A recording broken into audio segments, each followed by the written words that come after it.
따라하실까요? 갈등 해결과 업그레이드. 많은 사람들이 한 곳에서 모여서 지내다 보고 또 함께 일하다 보면 원치 않게 의도하진 않았지만 구성원 간에 갈등이 일어나는 경우를 우리는 경험합니다.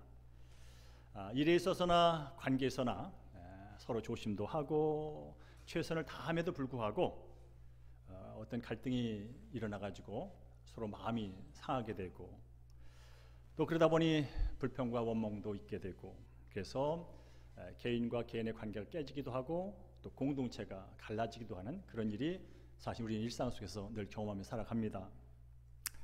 갈등이 일어나는 이유는 다양하죠. 다양합니다. 첫째는 서로 소통이 안 돼가지고 의사소통이 안 되는 거예요. 여기서 하면 저기서 하고 이게 핀트가 안 맞아 서로. 그래서 갈등을 하게 되고요. 그런가 하면 서로 가치관이 달라요. 모인 공동의 목표는 같지만 조금 더 들어가 보면 세부적인 면에서 가치가 달라요. 가치가 달라서 또 갈등도 합니다. 그런가 하면 또 어떤 문제가 있으면 어떤 정보가 있으면 그걸 이해하는 수준이 달라요. 이해하는 수준이 달라요. 그러니까 옳고 그름의 문제가 아니에요. 이해하는 정도가 달라서 갈등을 하게 돼요. 그런가 하면 근본적인 것은 우리가 자라나면서 살아온 문화 배경이 달라요. 문화 배경이 달라요. 어떤 문제를 해결하는 데서도 어떤 사람은 앞쪽부터 시작하고 어떤 분은 뒤부터 시작해요. 결국은 해결이 돼요. 그러나 상대가 볼 때는 이상해요. 왜 뒤부터 시작하지? 아니 왜 앞에서 시작하지? 라고 그렇게 생각이 들어요. 그래서부터 서로에 대한 마음의 불편함을 느끼면서 갈등이 시작되기도 하죠. 그런가 하면 또 성격이 달라도 너무 달라. 어떤 사람은 정말 빨라. 그냥 시작도 안 했는데 끝이 있어. 어떤 사람은 느려도 너무 느려.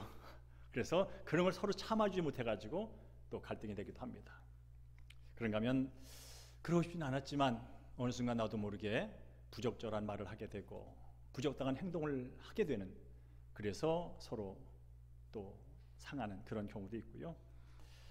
그런가 하면 또 하나가 있는데 그게 뭐냐면 서로 기대가 충족되지 않을 때, 나는 저분한테 저걸 기대했는데 나는 너한테 이걸 기대했는데 그걸 만족해주지 못해. 너 나 무시하는 거야? 그런 마음이 시작돼가지고 또 갈등이 시작되기도 합니다. 어쨌든 우리가 살다 보면 혼자 사는 게 아니기 때문에 더불어 함께 살기 때문에 거기에 갈등이 늘 동반됩니다.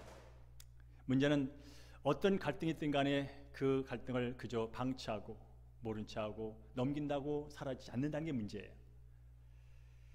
그래서 그것이 방치되고 해결되지 않으면 결국은 너와 나는 갈라지고 공동체는 서로 째개지는 그런 일이 일어날 수 있다는 것이죠. 그래서 갈등이 포착되면, 갈등이 일어나기 시작하면 우리는 그 원인을 찾아야 돼요. 그리고 어떻게든 해결하도록 서로 노력을 해야 하는 것이죠. 그러면서 오늘 본문은 사도행전 6장 1절에서 7절까지 말씀은 그야말로 아름답게 성장하던 초대교회, 그야말로 모이게 힘쓰고 내가 있는 재산을 내 것으로 여기지 않고 다른 이웃들에게 나눠주는 그 사랑의 공동체, 이런 공동체가 세상에 어디 있어? 이런 몸이 세상에 어디 있어? 그렇게 해서 막 부흥을 하고 있는 가운데 문제가 발생했어요. 그리고 그 문제를 해결하는 얘기, 그게 바로 오늘 1절부터 7절까지 얘기가 되겠습니다. 이제 본문을 읽어가면서 어떤 문제가 발생됐는지, 어떻게 해결했는지를 돌아보고 현재 우리의 공동체의 내 삶에 어떻게 적용할 수 있는지를 오늘 말씀 통해서 살펴보겠습니다. 1절 말씀을 한번 읽어보겠습니다. 시작. 그때에 제자가 더 많아졌는데 헬라파 유대인들이 자기의 과부들이 매일 구제에 빠짐으로 히브리파 사람을 원망하니라고 되어 있습니다. 그때가 언제야? 라는 질문을 하게 되는 거죠. 그때가 언제냐면요, 제자가 더 많아졌는데 그럼 또 이런 질문을 하는 거예요. 제자가 어떻게 많아졌는데? 제자가 많아졌다는 것은 교인 수가 늘어났다는 거예요. 그런데 교회에 다니는 사람만 늘어난 게 아니고 제자가 늘어났대. 이건 교회에 다니는 사람과 제자는 천지 차이예요. 제자는 그 스승의 말씀을 잘 배워서 스승을 닮아가면서 스승이 원하는 대로 사는 사람이 제자예요. 자, 말씀드립니다. 그냥 교회에 나오는 예배 드리는 사람의 숫자가 많아진 게 아니고 말씀에 순종하며 말씀 따라 살며 나도 예수 그리스도의 성품을 삶 가운데 드러내기 위해서 애쓰는 그런 성도들이 많아졌다는 거예요. 어떻게 해요? 바로 6장 이전의 내용을 보면 알 수 있습니다. 다 얘기할 건 없고요. 그동안 봤기 때문에 바로 앞에 있는 5장 42절 읽어보겠습니다. 5장 42절 그들이 날마다 성전에 있든지 집에 있든지 예수는 그리스도라고 가르치기와 전도하기를 그치지 아니하니라. 그때가 언제 때면요, 제자들이 예수는 그리스도예요, 예수는 메시아예요, 예수는 하나님이세요, 예수는요 하나님이신데 이 땅의 죄인들을 구원하기 위해서 이 땅에 오신 진짜 하나님이시고요, 하나님의 아들이세요. 그분이 당신의 죄도 내 죄도 다 짊어지고 대신 죽으셨어요. 그래서 하나님 앞에 당신이 이걸 믿으면 하나님께 의롭게 여겨지고 받아들여서 하나님의 자녀가 돼요. 그리고 영원한 영생 복락을 누릴 수 있어요 라는 그 가르침이 계속 있을 때, 그리고 그 전도가 그치지 않을 그때에 어떻게 해요? 제자 수가 늘어났다는 거예요. 여러분, 그렇습니다. 지금도 우리는 교회 부흥을 꿈꿉니다.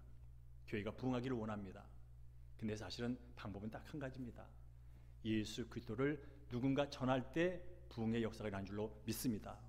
아무리 부흥을 원하고 아무리 숫자가 늘어나길 원하고 아무리 세가 커지길 원하지만 다들 입 닫고 있으면요, 교회는 비어 있는 거예요. 어쨌든 간에 예수의 주되심을 가르치고 전도를 멈추지 않을 때 교회는 성장을 했습니다. 단순히 이것은 아까 말한 대로 숫자가 늘어난 차원의 문제가 아니에요. 하나님 없이 내가 주인되어 이 땅에서 내 마음대로 살다가 영원한 지옥으로 떨어질 인생들이 함께 돌아와 새로운 나라 꿈꾸며 하나님의 백성으로 살게 된 엄청난 일이 지금 일어나고 있다는 사실이에요. 그런 면에서 교회 부흥은 참으로 감사한 일이에요. 그야말로 교회 부흥은 마땅히 계속 있어야 될 일이에요. 그리고 교회 부흥을 보는 것은 신나는 일이에요. 그러나 그렇게 교회가 부흥에도 불구하고 또 그 안에 문제가 발생할 수 있다는 거예요. 오늘 본문에 보니까 그때의 제자가 더 많아졌는데 헬라파 유대인들이 자기의 과부들이 매일 구제에 빠짐으로 히브리파 사람을 원망하니, 원망이라는 단어가 등장을 합니다. 사랑의 공동체, 믿음의 공동체, 성령의 공동체라는 곳에 원망이라는 단어가 해집고 들어왔어요. 그야말로 예상치 못한 일이 벌어진 겁니다. 이보다 좋을 수는 없어, 이렇게 교회가 계속하면 얼마나 좋겠어 라고 서로 열심히 일하는 가운데, 서로 열심히 봉사하는 가운데, 서로 열심히 구제하는 가운데, 그런데 원망이라는 단어가 찾아와 버렸어요. 이유를 알아봤더니 그 교회에 여러 사람이 모여 있잖아요. 특별히 헬라파 유대인, 히브리파 유대인이 있다는데 그게 뭐냐면요, 이 공동체 안에 이쪽에 계신 분들은 유대에서 태어나지 않고 헬라권, 유대 나라는 땅 밖에 디아스포라, 그러니까 유대인은 유대인인데 유대인에서 태어나지 않고 다른 나라에 태어나가지고 살다가 그 지역 문화와 그 지역 언어를 쓰다가 이제 어떤 일이 있었고 유대 땅에 와서 사는 사람들을 헬라파 유대인이라고 말합니다. 그런가 하면 히브리파 유대인은 처음부터 유대 땅에 태어나서 자라고 아람어를 쓰는 유대인들, 다 똑같은 유대인인데 문화 배경이 달라요. 그런데 지금 같은 교회 안에 들어왔어요. 거기 그 두 그룹에서 문제가 발생했다는 거예요. 알고 봤더니 이제 그 헬라파 유대인 중에도 과부가 있고 히브리파 유대인 중에도 과부가 있어요. 과부는 그 당시 참으로 힘든 사람들이에요. 경제적으로 그렇고 신분적으로 그렇고 사회적으로 되게 살기가 힘든 분이에요. 그래서 교회가 그들에게 먹을 것을 나눠줬어요. 음식을 나눠줬어요. 구제품을 나눠줬어요. 그런데 이 나눠주는 과정에서 문제가 발생했어요. 교회는 나름대로 최선을 다해서 평등하게 균등하게 골고루 나눠준다고 했는데 알고 봤더니 헬라파 유대인 과부들이 그 혜택에서 벗어난 거예요. 음식을 제대로 공급하지 못하는 거예요. 아침에 음식이 와야 되고 점심 때 음식이 와야 되고 저녁 때 음식이 와야 되는데 아침에도 안 오고 점심 때도 안 오고 저녁 때도 안 오는 거예요. 그러니까 처음에는 실수가 없거니 뭐 그럴 수도 있지. 그러다 보니까 며칠이 가도 똑같아지는 거예요. 그때부터 이제 마음이 불편하기 시작했어요. 이 사람들이 나를 무시하나? 히브리파 사람들이 우리를 저 외국에 살다 왔다고 지금 차별하나? 그런 생각이 들면서 벌써 원망이 시작된 거예요. 이제 참다 못해서 입으로 발설하기 시작한 거죠. 그럴 수 있느냐고, 어떻게 그러면 되느냐고, 이런 예수 공동체에서 그런 일이 발생을 한 거예요. 그러다 보니까 뭡니까? 이제 서로 두 파로 나누어가지고 갈라질도 모르는 그런 위기 상황을 직면하게 된 거예요. 자, 그럼 이제 문제가 돌출됐잖아요. 원망이 여기서도 원망, 저도 불평 막 들리잖아요. 그러면 그냥 듣고만 있으면 안 되잖아요. 거기에 교회 중심 리더인 사도들이 이제 문제를 수습해야 되잖아요.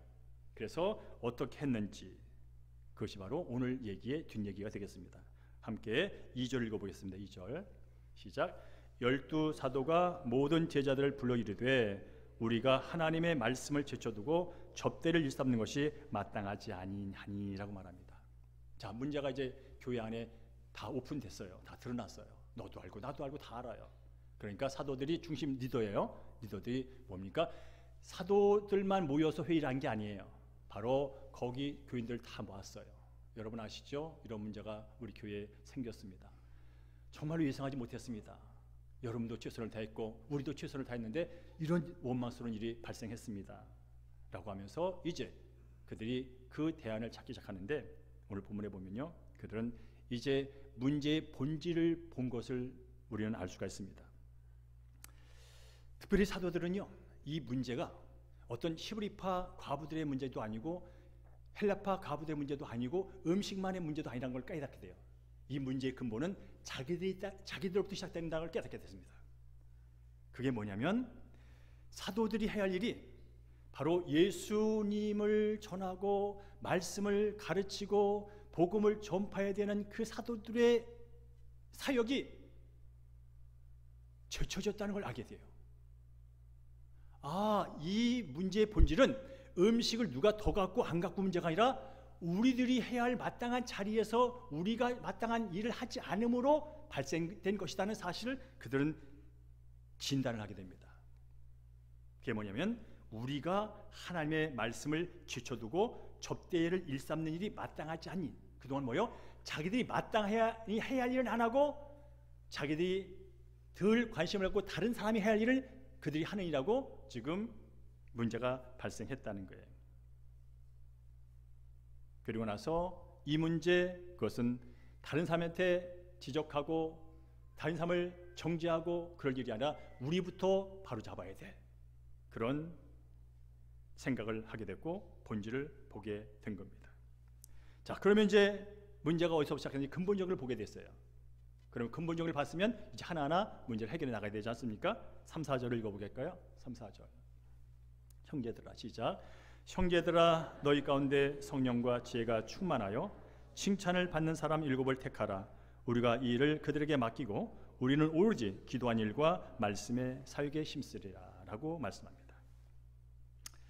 사도들이 문제를 진단할 때 자기들에게 있다는 사실을, 물론 다른 사람이 조금씩 있지만 자기들에게 있다는 사실을 깨달은 후에 그들이 첫 번째로 한 게 뭐냐면요, 우선순위를 바로잡은 거예요. 우선순위. 즉 있어야 할 자리 있는 게 우선순위거든요. 우리가 여러분께서도 앞으로 살다 보면 문제를 발생하게 될 거예요. 갈등을 경험하게 될 거예요.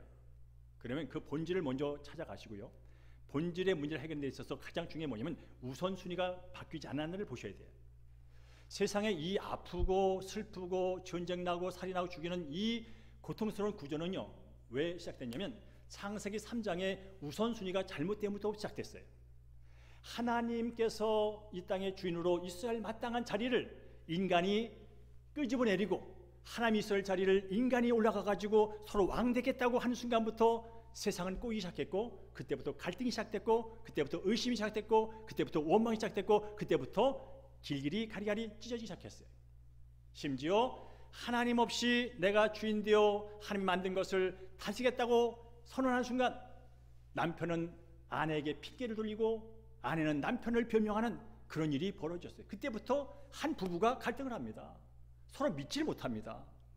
그럴 수 있느냐고 따지고 됩니다. 그때부터 시작된 인류의 역사는 지금도 여전히 이어지고 있는 것이죠. 왜요? 우선순위가 잘못돼서 그래요. 하나님이 있어야 할 자리, 피조물이 있어야 할 자리가 있는데 하나님을 빼버리고 피조물이 서로 왕되겠다고 올라가는 순간부터 인생은 꼬이기 시작됐던 거예요. 그러면서 오늘 문제도 마찬가지예요. 사도들은 문제의 본질을 봤는데 우선순위가 잘못됐구나. 사도가 할 일이 뭐냐면 바로 복음을 전파하는 것이고 기도하는 일이 사도가 할 일인데, 그렇게 위하여 부름을 받았는데 지금 그 부르심을 제껴놓고 당장 눈에 보이는 것, 아유 여기 아파요, 여기 배고파요, 이것 좀 해결해 주세요, 그거 잘못된 건 아니에요. 마땅히 해야 할 일이에요. 문제가 없는 게 아니에요. 그런데 이 본질을 내려놓고 눈에 보이고 귀에 들리는 곳에 정신을 팔리다 보니 결국 하나님의 말씀은 제쳐지게 되고 하나님의 말씀은 게을리하게 되고 오히려 지금 눈에 보이는 사람들이 원하는 그 일만 하다가 보니 이런 문제가 발생됐다는 거예요. 그래서 뭡니까? 우선순위를 바로 잡는 거예요. 우리는 오로지 기도하는 일과 말씀 사역에 힘쓸 거야 라고 사도들이 있어야 할 자리를 다시 바로 잡게 되는 우선순위를 하게 됐다는 거예요. 여러분, 그럼 왜 이 교회에 문제가 발생됐을 때 말씀 전파와 기도하는 일이 중요할까요? 왜 우선적으로 있어야 될까요? 이유는 단순합니다. 교회가 설립된 목적 자체가요, 하나님을 영화롭게 하고 예수를 전하고 그리고 하나님께 나아가 우리의 삶을 아뢰도록, 그리고 그 일을 하도록 교회가 세워진 거예요. 교회의 본질은 뭐냐면 하나님을 영화롭게 주의 말씀을 세상에 전파하는 일이 교회의 본질이에요. 자선사업도 중요해요, 상담도 중요해요, 구제도 중요해요, 교제도 중요해요. 다 중요하지만 본질은 아니라는 거예요. 본질은 뭐라고요? 하나님을 영화롭게 예수의 복음을 세상에 전하는 게 교회의 본질이라는 거예요. 음식도 중요하고 건강도 중요하고 운동도 중요하지만 천하를 얻고도 목숨을 잃으면 아무것도 아니듯이 교회에서 친목회도 있고 선교회도 있고 음식도 있고 전교인 수련회도 있고 프로그램도 많아도 거기에 말씀이 빠진다면, 그것이 기도 없이 이루어진다면 그건 아무것도 아니라는 거예요. 그래서 그들은 우선순위를 먼저 잡은 거예요. 여러분, 오늘도 찬양을 했어요. 풀은 마르고 꽃은 시들고. 자, 지금 밖에는 정말로 벚꽃이 만개 있습니다. 조금 있으면 철쭉이 만개할 겁니다. 지나가다 보면 그 벽돌 틈에 노란 민들레도 방긋방긋 웃고 있습니다. 그러나 한때뿐입니다. 아름다움을 자랑하지만 몇 줄을 못 갑니다.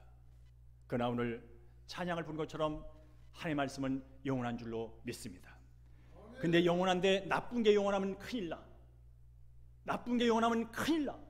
근데 하나님의 말씀을 보니까 죽은 자를 살리는 생명의 말씀, 죄인들을 용서하고 죄인들을 자유케 하는 생명의 말씀이 영원하기에 그 말씀은 그 어떤 것보다 뒤쳐져도 안 되고 죄쳐져도 안 되는 거예요. 왜냐하면 복음은 모든 믿는 자에게 구원을 주는 하나님의 능력이기 때문에 바로 복음이, 말씀 전파가 교회에서 가장 먼저 있어야 된다는 사실입니다. 그럼 왜 기도가 또 우선적인 자리에 있어야 될까요? 말씀 전파는 바로 영적인 싸움이기 때문에 그렇습니다. 복음을 전파한다는 것은 바로 어둠의 세력, 죄의 세력, 죽음의 세력, 사탄 세력에 묶여있는 자들을 주님의 나라로 옮기는 영적인 엄청난 싸움이기 때문에 그렇습니다. 그것은 내가 성경을 몇 번 들었다, 내가 성경을 몇 번 읽었다, 내가 교회를 몇 년 다녔다, 그것으로 이길 수 있는 것이 아니라 바로 위로부터 임하는 성령의 능력으로 이룰 수 있고, 성령의 능력으로 전파할 수 있고, 성령의 능력으로 악한 세력을 깨부술 수 있기에 거기에 필요한 것이 기도라면, 기도는 그 어떤 것보다도 앞에 있어야 되는 것입니다. 그래서 말하잖아요. 기도보다 앞서지 마라. 그 뭐예요? 성령보다 앞서지 마라는 거예요. 성령 충만하려면, 말씀이 권세 있게 드러나려면, 말씀이 내 삶 가운데 능력으로 나타나려면 거기에 성령이 역사해야 된다면 성령 받기 위하여 우리는 기도해야 된다는 거예요. 여러분 아십니까? 교회가 부흥할 때는 말씀과 기도가 왕성했어요. 한국 교회가 부흥할 때는 말씀과 기도가 왕성했어요. 기도가 얼마나 왕성하면 철야기도, 밤새워 기도를 해. 그러나 이제 배가 부르고 조금 새가 켜지다 보니 뭐가 먼저 사라지는지 아십니까? 우선순위가 먼저 사라지는 거예요. 말씀 듣기를 거부하며 기도하기를 힘들어하는 시대가 지금 시대에 와 있어요. 그러니 뭡니까? 자연스럽게 교회가 쇠퇴하느니, 부흥이 안 되느니 그렇게 말하고 있는 거예요. 이유는 한 가지예요. 앞에 있는 것이 사라졌으니 당연한 것이죠. 그래서 사도들은 우리는 이제 본인의 자리로 갈게. 사도들이 말씀을 전파하고 기도하는 본인의 자리에 간다면, 그러면 지금 구제한 일이 그냥 저절로 해결될까요? 또 그건 아니잖아요. 여전히 배고픈 사람이 있잖아요. 그럼 누군가 그건 해야 되잖아요. 그래서 이어진 게 바로 일꾼을 세우는 겁니다. 제가 3절 첫 번문을 다시 한번 읽어보겠습니다. 형제들아, 너희 가운데 성령과 지혜가 충만하여 칭찬받는 사람 7을 택하라. 우리가 그 일을 그들에게 맡기고 라고 말합니다. 우리는 이제 본연의 자리로 갈 거야. 그렇다고 문제가 해결된 건 아니야. 여전히 과부들은 어려워. 누군가는 그들에게 구제품을 나눠줘야 돼. 여전히 가난한 거지가 있어. 누군가는 그들에게 음식을 나눠줘야 돼. 그럼 누군가 해야 되잖아. 그래서 일꾼들을 세웁니다. 7명을 세우는 것이죠. 그래서 부흥하는 교회는요, 기도와 말씀에 전념하는 교육자가 있는 동시에 바로 실질적으로 삶 가운데 드러나는 그 문제들을 해결하며 그것을 사롭게 책임지는 일반 성도대 일꾼이 세워져 있다는 거예요. 그런 그릇들이 준비됐을 때 하나님께서는 그 그릇에 부흥이라는 선물을 주신다는 거예요. 우리 교회도 조직이 돼 있죠. 행정을 위해서는 운영위원회, 그리고 목양을 위해서는 목자 모임이 있습니다. 바로 운영위원들과 목자들이 자기의 자리에서 맡은 사명을 잘 감당하면 부흥은 되는 거예요. 그 자리에 하나님께서 지혜를 주시고 능력을 주시고 함께 하셔서 일어나는 거예요. 자, 그러면 중요한 건 어떤 일꾼들이 세워지냐는 것이죠. 우리 함께 5절과 6절 읽습니다. 5절과 6절. 온 무리가 시작. 온 무리가 이 말을 기뻐하여 믿음과 성령이 충만한 사람 스데반과 또 빌립과 브루고로와 니가노로와 디몬과 바메나와 유대교에 입교했던 안디옥 사람 니골라를 택하여 사도들 앞에 세우니 사도들이 기도하고 그들에게 안수하니라 라고 말합니다. 무리들이 이 말을 기뻐하였다고 말해요. 저 교회에 있는 그 성도들이 제자들이 지금 발생한 문제는 이런 원인들이 있었네요. 이걸 이렇게 하려면 저희들은요, 저희의 본인 자리에 가고요, 이제 누군가 이 자리를 대신 맡아서 책임져서 하면 될 것 같아요 라는 그 말을 기쁘게 받아들였다는 거예요. 그렇구나, 우리가 그걸 놓쳐버렸네 하면서 서로 동의가 일어났고, 그러면서 어떤 사람을 뽑냐면 7을 뽑는데, 그럼 7을 누굴 뽑을 거야 라는 문제가 대주되잖아요. 그때 그들 나름대로 원칙을 세웁니다. 첫째는 믿음 있는 사람을 뽑았습니다. 믿음 있는 7명을 뽑았습니다. 저도 목회를 해보니까요, 가장 중요한 게 믿음이더만요. 제가 목회 초반에는요 그렇게 생각했어요. 와, 우리 교회에 부자가 왔네, 헌금이 늘어날 거야. 근데 그렇지 않더라고요. 믿음이 없는 부자는 헌금 안 하더라고요. 자, 우리 교회에 노래를 잘하는 사람이 왔어. 와, 성악가래. 와, 이 성가대 좋아지겠네. 근데 성가대 안 쓰더라고요. 믿음이 없어서 안 쓰더라고요. 저 사람이 선생님이래. 와, 고등학교 선생, 중학교 선생, 초등학교 선생님이래. 와, 우리 이제 아이들 가르치면 되겠네. 근데 안 하더라고요. 믿음이 없어서. 결국 교회는 믿음이 있는 사람이 하더라고요. 그때부터 제 눈이 바뀌었어요. 그 사람이 현재 사회적인 어떤 재능과 가치와 무엇으로 성도를 보지 않고 그 내면 속에 있는 믿음이 있는지를 보게 됐습니다. 그러면 믿음 있는 분은 믿음을 가지고 자기가 있는 만큼 해요. 그냥 더도 아니고 덜도 아니고 자기가 있는 만큼 합니다. 그래서 오늘도 뭡니까? 믿음 있는 사람을 뽑았다는 거예요. 결국은 교회는 믿음의 공동체예요. 믿음으로 모였고 믿음으로 가고 믿음으로 끝날 공동체가 교회예요. 믿음 뭡니까? 나는 죄인이었고 하나님이 나를 상하여 독생자 예수를 보내주셨고 그분이 나를 대신하여 죽으심으로 나는 그 은혜에 덧입어서 하나님의 자녀가 되었고, 그리고 하나님의 놀라운 풍성한 은혜를 영원히 받게 되는 그런 존재가 된 거지. 이걸 믿는 사람이 믿음이에요. 그러니까 이 믿음의 사람 뭐냐니까 늘 어떤 일 해도 은혜 가운데요. 내가 살아있는 것도 은혜지, 내가 구원받은 것도 은혜지, 내가 이런 일 할 수 있는 것도 은혜지, 그런 마음으로 무장된 게 믿음 있는 사람이에요. 그러니까 그런 사람에게 뭘 맡기면 잘하든 못하든 목사님 그래요, 알았어요 라고 그냥 하시는 거예요. 해도 뒤탈이 없어요. 왜? 은혜로 한 거니까. 뒤탈이 없어요. 인정받으려고 한 것도 아니고 칭찬받으려고 한 것도 아니고 그저 내가 받은 은혜 감사해서 주여 내가 어떻게 보답할까요? 라고 하는 게 믿음을 한 거예요. 성경 말하잖아요. 믿음으로 하지 않은 건 다 죄라고. 믿음으로 하는 건 다 죄. 왜 죄인지 아세요? 거기 내 의가 들어서 죄예요. 두 번째로 누굴 뽑아요? 성령 충만한 자를 뽑았답니다. 왜 그런지 아세요? 교회 주인이 하나님 때문에 그래요. 교회 주인이, 교회 머리가 예수님 때문에 그래요. 그러면 뭡니까? 일꾼은 주인의 말을 듣는 자가 일꾼이요. 일 잘하는 게 일꾼이 아니라 우선은 주인의 말을 있는 그대로 잘 알아듣는 게 일꾼이라니까요. 지 멋대로 열심히 하는 게 일꾼이 아니고 제 마음대로 일 잘하는 게 일꾼이 아니고 주인의 뜻에 따라 일하는 게 진짜 일꾼이에요. 그게 무슨 말이에요? 성령 충만. 성령 충만이 무슨 뜻이에요? 성령의 다스림을 받는다는 뜻이에요. 교회의 주인이 성령이니 성령께서 하라는 대로 하는 일꾼이 진짜 일꾼이지. 성령 제껴놓고 내가 계획 세우고 내 의를 위하여 하는 열심 며칠 못 가더라고요. 그러니 성령의 전적인 자기 주장을 내려놓고 맡길 수 있는 사람을 뽑았어요. 세 번째로 누굴 뽑았느니 지혜로운 사람을 뽑았대요. 지혜로운 사람. 저도 이걸 하면서 경험을 많이 합니다. 믿음도 있는 것 같고 성령도 충만한 것 같은데 그분이 어떤 일을 하면 자꾸 부딪혀. 믿음도 있고 성령도 있고 열심히 하는데 다른 성도들과 부딪혀. 알고 봤더니 지혜가 부족하더라고요. 나서야 할 때를 아는 게 지혜고, 멈춰야 할 때를 아는 게 지혜고, 침묵할 때를 아는 게 지혜고, 말할 때를 아는 게 지혜고, 내가 뒤로 물러날 때를 아는 게 지혜고, 남에게 배려할 줄을 아는 게 지혜고, 남을 받아들일 수 있는 게 지혜고, 남과 함께 할 수 있는 게 지혜인데 이걸 못해. 믿음도 있어, 성령 충만하되 그렇구나. 지혜가 우리로부터 온 지혜를 통해서 함께 할 수 있는 지혜. 왜? 일이라는 것은 나 혼자 하는 게 아니거든요. 함께 하려면 함께라는 동질 의식과 함께 하려면 내가 죽어야 돼요. 이게 지혜예요. 그렇구나.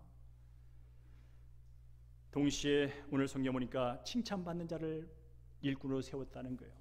이것도 맞지. 누군가 앞에서 일을 하려면 함께하는 사람들의 신뢰를 받아야 되잖아요. 저 사람 틀림없는 사람이야. 저 사람 믿을 만한 사람이야. 저 사람 순수한 사람이야. 그렇게 인정을 받아야 일이 되지요. 사람을 세워놨더니 와, 저런 사람을 왜 세워놨어? 저런 사람을 어떻게 일해? 그러면 안 되잖아. 이 원리는요 2000년에 한 거나 지금이나 똑같다는 거예요. 이 원리는요 여러분에게 하는 얘기가 아니에요. 저한테는 얘기예요. 나는 믿음 있는 목사인가? 나는 정말 예수를 믿는 목사인가? 나는 정말로 내 주장을 내려놓고 성령의 이끌림 따라서 내 삶을 내드릴 수 있는 그런 목사인가? 나는 정말로 지혜롭게 성도를 바라보고 지혜롭게 교회 일을 진행하는 그런 목사인가? 나는 정말 광단에서 날마다 소리 높여 말을 많이 하지만 우리 성도들은 그래 저 목사는 믿을만해, 그래 저들 목사는 순수해 라는 그런 인정을 받으면서 내가 목회를 하고 있는가 라는 것을 돌아보는 거예요. 그런 면에서 여러분, 나는 과연 대형교회의 어떤 일꾼인가? 내가 볼 때 나는 어떤 일꾼이며 다른 성도가 볼 때 나는 어떤 일꾼이며, 아니 하나님이 보실 때 교회의 주인이신 예수님이 나를 볼 때 나는 어떤 일꾼인가를 바라볼 때 거기에 진짜 내가 보이는 거예요. 시간이 갔지만 실질적인 적용 얘기하고 오늘 말씀을 마치기로 원합니다. 여러분, 사람의 모임은요 문제 있습니다. 사람의 모임은요 갈등 존재합니다. 사람이 모임은요 어려움이 있습니다. 죽을 때까지 있을 겁니다. 여러분이 공동체에 있는 한 있을 겁니다. 그러면 문제를 만날 때마다 회피하다가 안 나오면 그만이지 뭐, 이 교회 끝나면 떠나면 그만이지 그러면서 살 거냐 이거예요.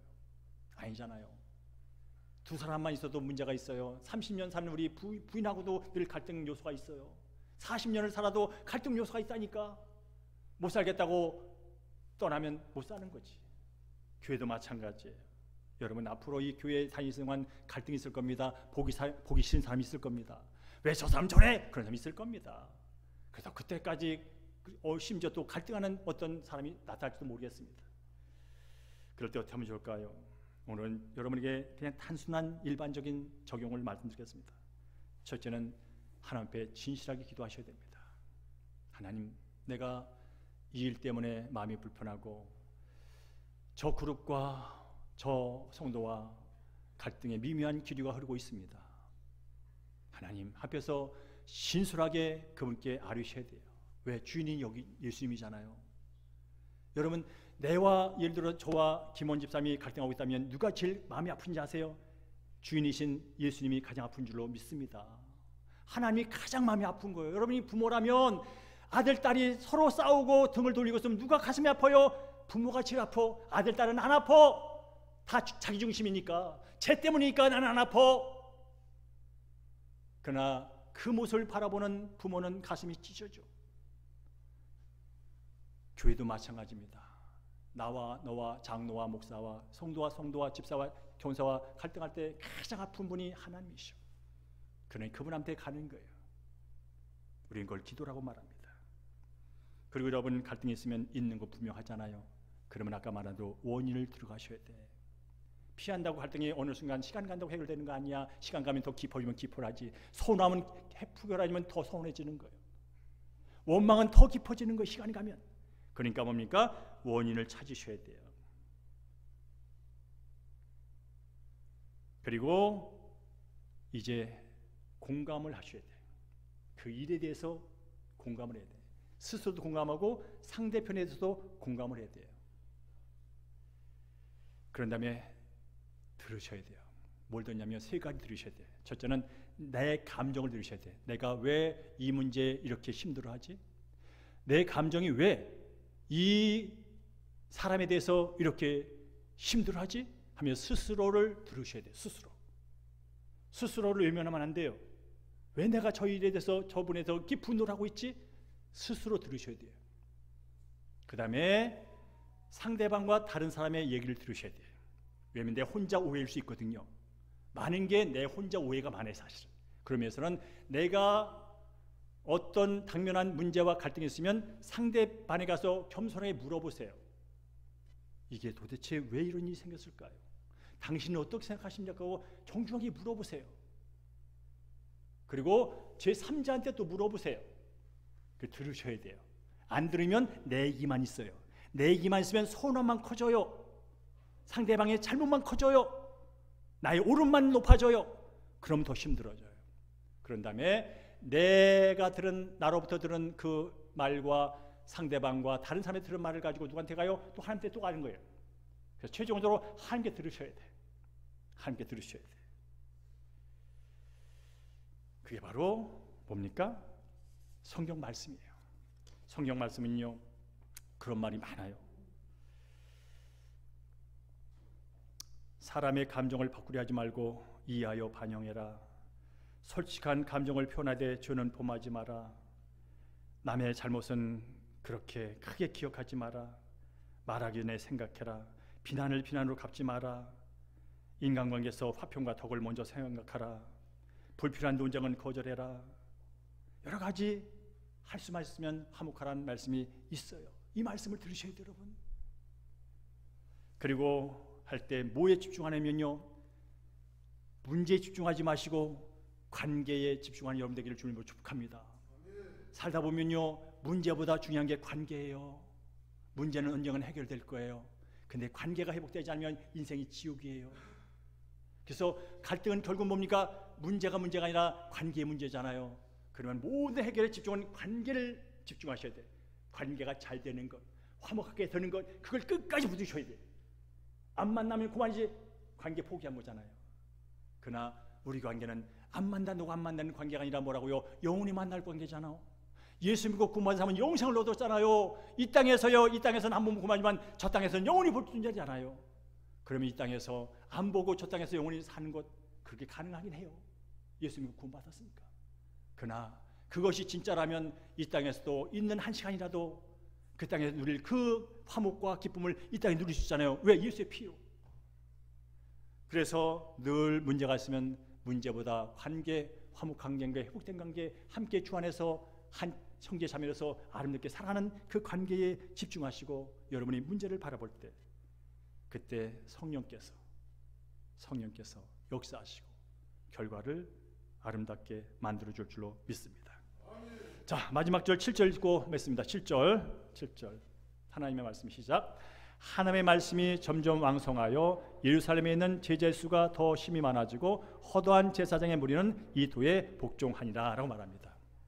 자, 1절을 시작할 때는 원망이 있다고 시작했어요. 와우, 두 패로 나눠가지고 원망이 있어. 이 공동체, 이 교회 언제 찢을지 몰라, 이런 분위기였단 말이에요. 1절은 원망을 시작했다고요. 이파저파 나눠져가지고 언제 갈라질지 몰라 라고 시작했던 이 본문이 7절에는 이렇게 마칩니다. 하나님 말씀이 점점 왕성하여 예루살렘에 있는 제자의 수가 더 힘이 많아지고, 많아졌는데 많아지는 가운데 예측하지 못했던 문제가 발생해서 원망이 그림자가 드려졌는데 이렇게 사도들이 자신을 낮추고 문제의 본질을 파악하고 우선순위를 바꾸고 필요한 일꾼들을 잘 세워놨더니 말씀은 왕성이 됐고 왕성의 말씀에 힘입어서 교회의 제자의 수가 늘어나는 아름다운 일이 일어났습니다 라는 것이 오늘 본문의 결론이라는 거예요. 사랑하는 성도 여러분, 저는 제가 있어야 할 자리, 말씀을 연구하고 무릎을 꿇고 하늘의 것을 받기 위하여 몸부림치는 자리가 제 자리고, 여러분은 장로로서, 권사로서, 집자로서, 교사로서, 운영로서, 목자로서 하나님의 주신 만큼의 믿음을 분량을 가지고 하나님의 주신 은사를 가지고 누군가를 섬길 수만 있다면 그 교회 잘 되지 않겠습니까? 말씀이 왕성한데 성령이 일하는데 어찌 그 교회가 죽겠습니까? 오늘 말씀을 기억하시면서, 제가 직접적인 적용을 여러분에게 주진 않지만 오늘 말씀을 기억하시면서 하나님 안에서 수많은 교회 가운데 왜 하필이면 마포구 대흥로 156년 대흥교회 나를 보내셨을까? 보내신 목적이 있겠지. 그걸 다시 한번 질문하시면서 주님 앞에서 여러분의 사명자를 회복하시고 성령의 능력으로 관계를 회복하시고 교회 올 때마다 즐거움으로, 기쁨으로, 화목함으로 행복한 여러분 되기를 주의 이름으로 축원합니다.